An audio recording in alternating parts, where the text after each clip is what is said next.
Graça e paz, meus queridos irmãos, um excelente, abençoado dia na presença do Senhor. E hoje vamos continuar fazendo nossa leitura de 1 Samuel, hoje o capítulo 3. O capítulo 2, ele terminou com a profecia contra a casa de Eli. Terrível procedimento dos seus filhos os levaria à morte e Deus suscitaria outro sacerdote para sua casa. Mas naquele tempo a palavra do Senhor era muito rara e as visões não eram frequentes. Contudo, Deus escolheu uma criança como seu porta-voz.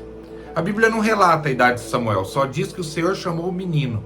E ao ouvir chamar o seu nome, Samuel ainda não conhecia o Senhor, ainda não lhe tinha sido manifestada a palavra do Senhor. Por isso, por 3 vezes, Deus o chamou, e por 3 vezes Samuel prontamente correu a Eli, pensando que este o havia chamado. Na terceira vez, porém, ele compreendeu ser o Senhor quem chamava Samuel, e orientou o menino a como proceder.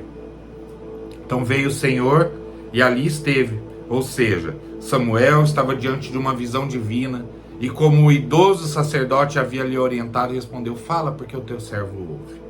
O Senhor lhe revelou o juízo que sobreviveria a Eli e sua casa, devido àquela negligência paterna de Eli, as abominações também cometidas pelos seus filhos.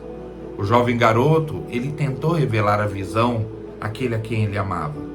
Eli tinha tornado sua família desde sua mãe e havia deixado no templo. Agora lhe era dada a difícil tarefa de declarar o juízo para a casa de Eli. Mas o Senhor entendeu a sua angústia e fez com que o próprio Eli o constrangesse a relatar a visão. Então Samuel lhe referiu tudo e nada lhe encobriu. Reconhecendo a tragédia que ele mesmo causou, Eli confessou: o Senhor faça o que bem lhe aprouver.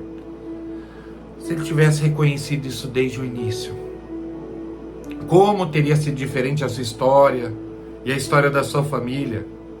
Enquanto isso, crescia Samuel e o Senhor era com ele, nenhuma de todas as suas palavras deixou cair em terra. Então todo Israel reconheceu que Samuel estava confirmado como profeta do Senhor. E por sua palavra o Senhor se manifestava ali a Samuel. No coração de uma criança, Deus encontrou lugar para se manifestar.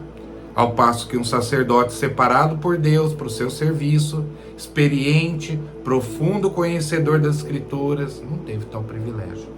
Ele se acomodou à sua disposição no sacerdócio do Senhor, enquanto Samuel se apresentou como um servo.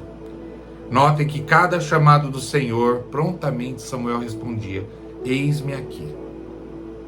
Na condição de servos, Deus nos eleva à posição de filhos, porque a humildade precede a honra. Estava ali tão absorto em seus próprios desígnios que o seu serviço limitava-se a rituais e não a verdadeira adoração.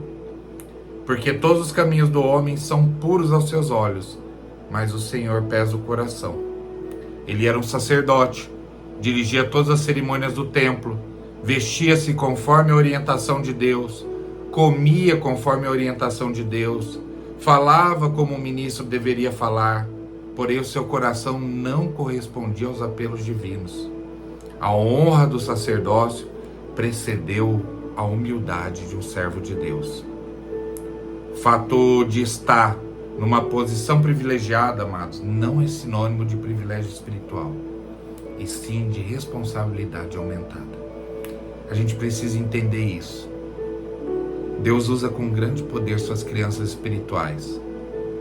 Quando os discípulos discutiam entre si quem seria maior no reino dos céus, Cristo deixou registrado que o coração deles deveria ser guiado como crianças. Compreende a profundidade das palavras de Cristo? Deus nos convida a sermos suas crianças, principalmente no sentido da dependência. Toda criança depende de cuidados. Quando uma criança confia no seu pai, ela se lança em seus braços de onde estiver.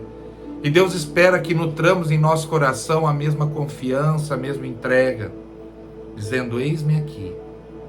Eis o que deve estar no nosso coração antes que nos chegue aos lábios. Um excelente dia na presença do Senhor, amados.